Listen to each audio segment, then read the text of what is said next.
What's going on, my homie fam dogs, home slice fam slice, whatever I'm gonna call you guys, and today we are here with the balance patch changes. I said today even though today's the same day, literally 10 seconds later after my last video, but today we're here with the balance post. Usually the half season changes aren't that many, so it should be pretty quick to go over these, but yeah, I'm interested to see what they do. I'm thinking Dive might take a little bit regression. I don't know who all needs to be changed. I think Black Cat needs to be killed. But yeah, the time stream is in flux once again, and the battlefield is getting a cosmic recalibration. The prehistoric fury of Devil Dinosaur has been tempered, and we're reining in the long-range poke from Star-Lord and Phoenix. Don't know why Star-Lord even got a buff last season, I'm not gonna lie. Meanwhile, brawlers like Rogue and Blade are getting the green light to get up close and personal. From the depths of Atlantis to the far reaches of the cosmos, here's everything you need to know about the latest balance shifts. Just based off of this first introductory paragraph, I'm liking a lot of what they're saying. Anyways, Vanguard. Let me just, ooh, wow, that's actually a lot of changes for a half season. Angela, Asgard's assassin, is now swifter and sturdier than ever. Survivability and mobility get a slight boost. Reduce assassin's charge cooldown from 6 to 4 seconds. So that's her, like, I guess it would be her shift on computer. That's her spear charge, got it. And shielded stance, increase shield value from 300 to 350. That's okay. Upon canceling a shield, increase recovery rate from 50 to 60 per second. Reduce the interval between shield uses from 1.5 to 1 second. Honestly, I think these are good changes. Why not? I think that's fine. The assassin charge is a little scary, I'm not gonna lie. 2-second cooldown reduction on that might be a little crazy, but the shield changes, I think I'm a little okay with that. I'm not. Angela's shield hasn't really been too scary. Looks like Moon Girl needs to put her big buddy on a slight diet. Wow. We're slightly reducing Devil Dinosaur's damage, survivability, and crowd control. Okay. Remove the knockdown. What? They just completely took away the knockdown from his beam? That was one of my favorite parts of his kit. I mean, like, as far as anti-air tanks go, there's just not that many options. Knockdown from the impact beam was one of my favorite parts of the kit. Increase buddy barriers cooldown from 10 to 12. Ouch. I'm more upset about the knockdown than the barrier cooldown, but that will hurt. Reduce percentage damage per second from the bleed from 3 to, oh my god, they halved it. I mean, I guess that's not how percents work, but they halved it. Oh my goodness. Hopefully Devil Dinosaur didn't just get just turned into meat mince in front of my very eyes, but that knockdown effect, I don't think, I mean, I would have taken another nerf to something rather than the, like, increase the amount of charge, or like it takes or something. I don't know. I just want the knockdown effect. Okay, anti-air options for tanks aren't really that great because, in my opinion. Anywho, the mutant revolution will not be stopped. We're increasing the functionality and threat level of Magneto's ult. Increase Meteor M maximum duration from 4 to 5. Oh wow. Increase the damage dealt when fully charged. Ooh, from 300 to 350. That's gonna be pretty nice. I wonder if this extra second is enough to outlast a cloaking themselves. I'm wondering that, because if it is, that's actually a way bigger change than you would go for. Also, just the increase in damage will help finishing off targets. I think it might affect like the AoE too. Suga, she's tougher than ever. Anna, yes, gets a slight increase in her mobility and survivability. Decrease the cooldown of Fatal Attraction from 14 to 12. Thank the heavens. I actually really like playing Rogue. It's just, I haven't played her a lot recently. Reduce energy consumption when using defensive stance from 60 to 50. Okay, so you can hold it for a bit longer. Increase absorb damage energy conversion rate from 35 to 55. So it's just gonna be shooting way up. Okay, Rogue's gonna be feeling nice, I think. Rogue's cooldowns, like I've said before, are the biggest, like, whatever. Black Cat, please just shoot her dead.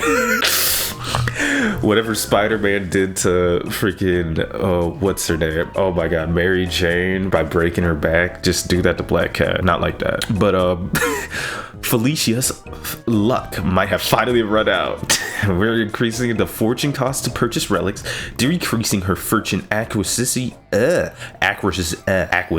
efficiency, and lowering her survivability and damage. Oh my gosh, speak to me. Reduce Cat's cradle damage from 50 to 40. Remove 1 charge. changing it to a cooldown, and reduced a cooldown from 10 to 8. I'm not gonna lie, I have no idea what Cat's Cradle is. So Cat's Cradle is her shift. That's her dash. So they're taking a charge away, they're reducing the damage by 10, changing it to a cooldown, and giving the cooldown 8 seconds. It becomes a one-use 8-second cooldown. That's crazy. Reduce Phantom Pursuit damage from 75 to 7. If I'm aware, that's probably her, like, yeah, that's her invincibility frame thing, which is still ridiculous. 75 to 70. Nice change. Less damage, sure. I don't know. Increase the fortune cost for Charnabog's Crystal, Ring of Zona, and Minto Fish from 200 to 300. Increase the cost of the Flame Orb from 100 to 300, and it can no longer reveal enemies behind objects. That's big, because that's just wall hacks. I know that one. This is all... One of these is the invisibility. I think it's the fish. I think the Ring of Zona is... I can't remember if the Ring of Zona is the teleport or if the Ring of Zona is the anti-movement, but all of that's going up in price. Black Cat's experiencing Great Depression levels of, like, inflation. Reduce calling card, ultimate ability, dash targeting distance from 60 meters to 40 meters. Why was it 60 in the first place? But you know what? I'm glad they changed it. Participating in eliminations. No, eliminations counted. I didn't even realize that eliminations counted. Oh my gosh. Instead, it adds 3 seconds to the current remaining time up to a maximum of 10 seconds. So if it's like draining down and you were like at 3 seconds, instead of getting an elimination, okay, so it's still, if participating in elimination still seems to refresh it. But instead of, like, let's say, oh, you're at 3 seconds elimination, back up to 8 immediately. No, 3 seconds, you're back up to 6. After a point in time, I guess it cuts off and you can't even add 3 more seconds. So you can add more duration up to 3 times, if I'm catching that correctly. I'm not sure if that made sense. Increases the ultimate second hit base damage from 30 to 70, but remove percentage damage. There was percentage damage for 250 HP. Total damage of 2 attacks is reduced from 110 to 100. For 600 HP, total damage of 2 attacks is reduced from 180 to 100. What's the second hit? Is the second hit the after you, like, once you dash to them and then you press like the pounce button? Is that the pounce? I didn't realize that even did percentage damage. Am I stupid for that? Anyways, that's ridiculous. Additionally, reduce the fortune gain from this attack from 300 to 200. I like all of these changes. Are they gonna be enough? I hope so. This ability is still broken. I think her dash being kind of like destroyed is is a really good change. I'm not gonna lie. Her movement is literally like top tier. All the objects being increased is really nice. You're actually gonna have to manage what you're spending on instead of like just spamming it, maybe. Hopefully. I'm not sure if you will still be able to spam it or what, but yeah. A bunch of ult changes really help, because why was this 60 meters in the first place? You can only refresh up to a certain amount of times is what I'm getting from this. Maybe I might be wrong. And this, I don't really know what to make for this, I'm not gonna lie. But yeah, nice changes for Black Cat. Great nerfs, in my opinion. Blade, the Daywalker, is ready to carve up the competition. We've slightly increased Blade's close range combat abilities. Increase the unstoppable duration provided after each use of Scarlet Shroud from 0.4 to a second. Wow, that's a big increase. That's 60% more, I think, or something like that, or just 0.6 seconds more. Well, it's actually over double. What am I talking about? Oh shoot, I forgot his block even. Scarlet Shroud's his block. I forgot his block even gave him unstoppable. It's not like a tiny parry window anymore, basically. While in sword stance, increased initial hit of Daywalker dash from 20 to 30. Wow, 10 damage increase, and increased the damage per spin from 8 to 10. Total increase from 52 to 70. Is this finally gonna make Blade like good? Because I think Blade was actually in a somewhat decent spot, actually. Not like decent, like lower tier decent. So I wonder if this makes Blade like just straight up good. Like at least B+, maybe? I don't know. Daredevil, the man without fear, will need to rely a bit more on his other senses now. Wow, Daredevil nerfs still. Reducing Daredevil's ability to scout enemy positions while roaming the outskirts and lowering his engagement distance and post-engagement survivability. I think that's fair. Reduce radar senses maximum detection range from 50 to 40. Cool. That's, I'm assuming, his just wall hacks, basically. Reduce Sonic Pursuit's dash targeting distance from 20 to 12.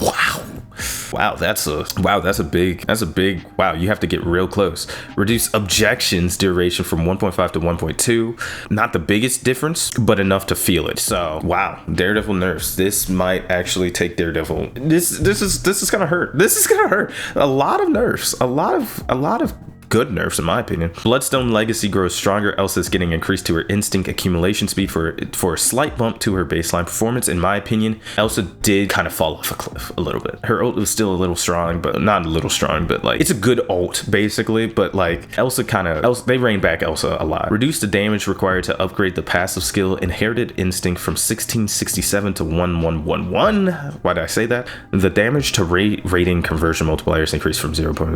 I'm just taking this. Yeah, I'm just gonna assume you know, instincts like the little charges that you get to reduce your cooldown, so I guess you can charge your instinct faster.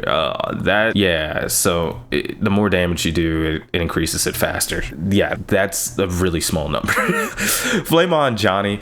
We are slightly increasing Human Torch's mobility. Oh wow, reduce Flaming Meteor cooldown from 20 to 15 seconds. That's gonna feel nice for those Human Torch players. I'm not one of them. Reduce Plasma Body single charge energize time from 10 seconds to 8 seconds. Very nice. I think these are very nice Human Torch changes. Still don't be seeing Human Torch played a lot, so I think that's fine. I don't have a problem with that. Just be careful with the Flaming Meteor, because wait, is Flaming Meteor is like where he crashes down? If it's not, correct me. But if this is where he crashes down, be careful with that, because that can get a little bizarre. But I think that's a good change for now. Moon Knight. Wow, Moon Knight nerfs. That's crazy. Khonshu demands a bit more precision from his avatar mark. He's getting a reduction to his damage capabilities. Just straight up damage nerf from 25 to 23. Reduce Moonblade damage from 80 to 70. Wow. When Crescent Darts and Moonblades bounce between enemies or Onyx, adjust the damage attenuation per bounce from 80 to 70%. Moon Knight will now deal less damage when bouncing attacks. Yeah, that's nice. The bounce attacks were doing 80% of the original attack's damage. That's pretty nuts. But 70%, I'll have to see. It should be a good change. Moon Knight shouldn't be as oppressive in certain areas as he was. Moon Knight, in my games at least, we were actually banning Moon Knight a decent amount of times, especially when going up against Dinosaur. But then again, Moon Knight is just a hard counter. People need counters, let's get that straight. But like, Moon Knight was feasting on like a lot of teams, a lot of different comps. Dive was a pretty good counter to him though. But anyways, Namor, King of Atlantis, commands his ties with greater frequency. Monster spawns are getting a slight coverage increase. Increase the aquatic minion cooldown reduction granted when Trident and Neptune hits for enemies from 1 second to 1.3. Cool, like 30% increase. Cool. The cosmic flames are burning a little less brightly from afar. We're slightly reducing Jean's flanking, sustained, and mid to long range damage capabilities. Reduce healing over time provided from sparks from 10 seconds to 5 seconds. Was that really helping her out that much? I didn't even realize. I mean, it's such a small amount of healing over time, but I guess any healing is enough to keep you alive for longer, so I get it. Cosmic Flames damage fall off. Adjust the maximum fall off at 30 meters from 75% to 65%. The distance to KO 250 HP enemy with 2 crits is shortened from 18 meters to 16. And maximum fall off single hit damage is reduced from 45 to 39. The number of hits to require 250 HP enemy is increased from 5 to 6. So Phoenix is becoming more of a close to mid-range poke character rather than a everywhere poke character, because in all honesty, my opinion of Phoenix, she was just a better Hela, and I thought that was a little ridiculous. Like, any situation where Hela would be good, I think Phoenix usually was just better.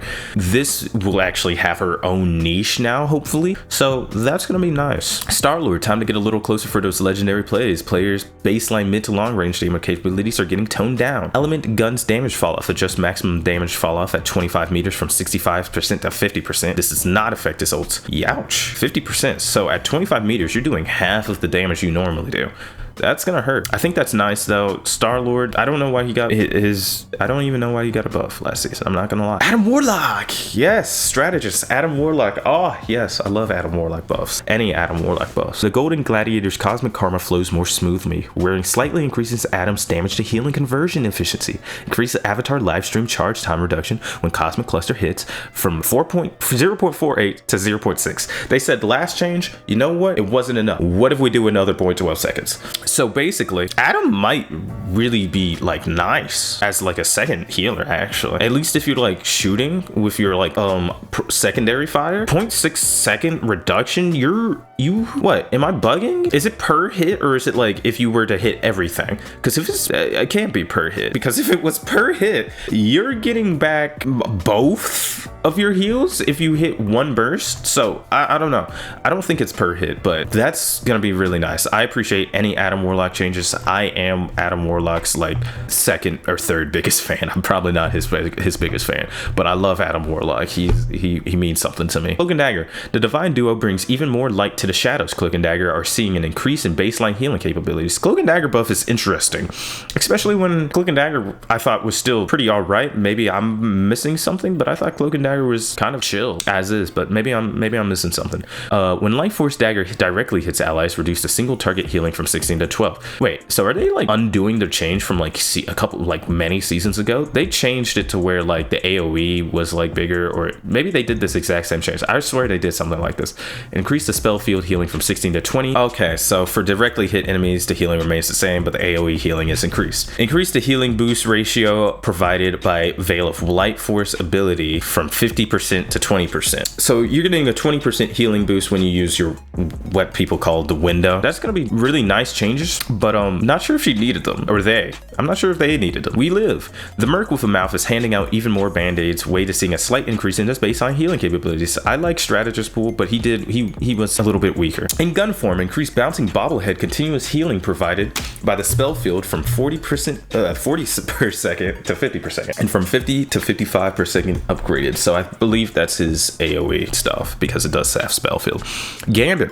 I think Gambit actually needs a buff. I'm not gonna lie. His ult is the only thing, or maybe he might need a nerf. Oh wow, they're nerfing him again from what I just read. Raging Cajun's biggest hand is losing a bit of sting. We've reduced his offensive capabilities of Gambit's ultimate. Gambit's getting another nerf. In my opinion, I think his ult was the biggest problem. If we nerf his ult enough, like they're about to do, they should buff more of his base kit, because in my opinion, Gambit's ult is what's strong about him. His base kit, his neutrals game was good, but it wasn't like oppressively good as far as I'm concerned. Maybe I'm bugging, but you know, whatever.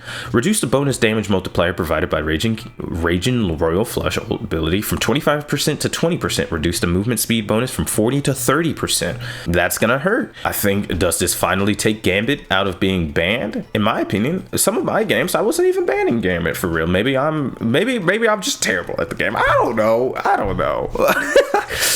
Ultron. The Age of Ultron is facing some minor technical difficulties. Ultron's getting a nerf. Wow. Ultron's domed coverage range is taking a bit of a hit to lower the buff capabilities provided to allies, and we're reducing his ult charge speed. Wow. Reduce imperative patch maximum drone attach distance from 35 to 30 meters. Oof. Imperative firewall cooldown from 10 to 12 seconds is being increased, and increase the ultimate cost of his ult ability from 4,000 to 4,300, a little bit under about a 10% increase to his ult charge. And in my opinion, maybe Ultron needed that, maybe he didn't. I don't know, but I don't think this kills Ultron though. I'm okay with that. I want to see how that works. White Fox. Amihan's mystical charms are a little more contained. White Fox's baseline crowd control capabilities are being reduced, thank God. As a person who loves White Fox, by the way, I called that she was S tier really early on.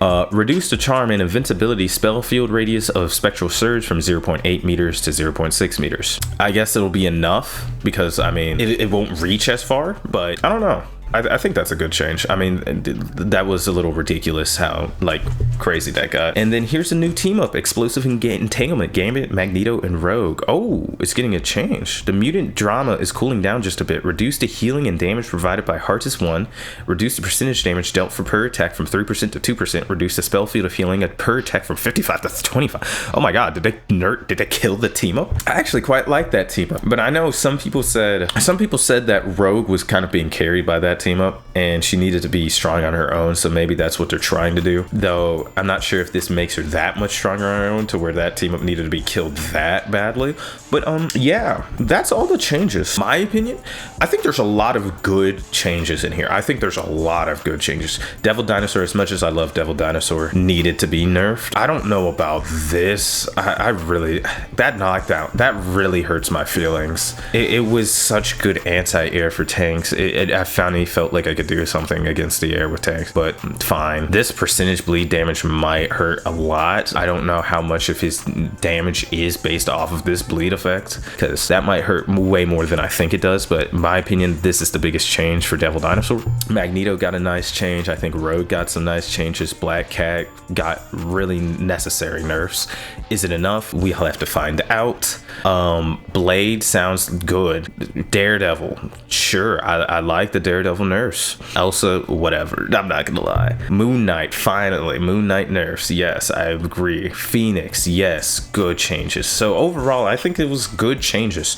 Who's the biggest loser of this patch? I mean, realistically, I don't know what all Black Cat got going on, but it's probably Black Cat. Or people who like playing Devil Dinosaur. I would say she's probably the biggest loser, but I can't per se say if this like really takes her out of it, so maybe she's not the biggest loser, if you get what I'm saying. This is just one of those things I have to wait and see. My biggest winner from this patch? That's a great question. That is a great question. Actually, there's a lot of nerfs now that I look at it. My biggest winner, okay, I got 3 choices here. I'm either going Cloak and Dagger. I think Adam Warlock's nice, but probably not Adam Warlock as biggest winner, probably not. Cloak and Dagger had some admittedly potentially unnecessary changes. Or Blade. I think Blade, I'll say Black Cat is my biggest loser from this patch, and Blade is going to be my biggest winner. I'm excited to see what this season brings. There's a lot of just overall nerfs here. Not seeing a lot of buffs, but I think that's okay. I'm wondering what the meta is going to shape out to be. Are we still going to be in a dive meta next season? I don't know. I kind of called that we were going to be kind of still in a dive-ish meta. I don't know. I really think with Cyclops coming into the game though, just that alone, seeing how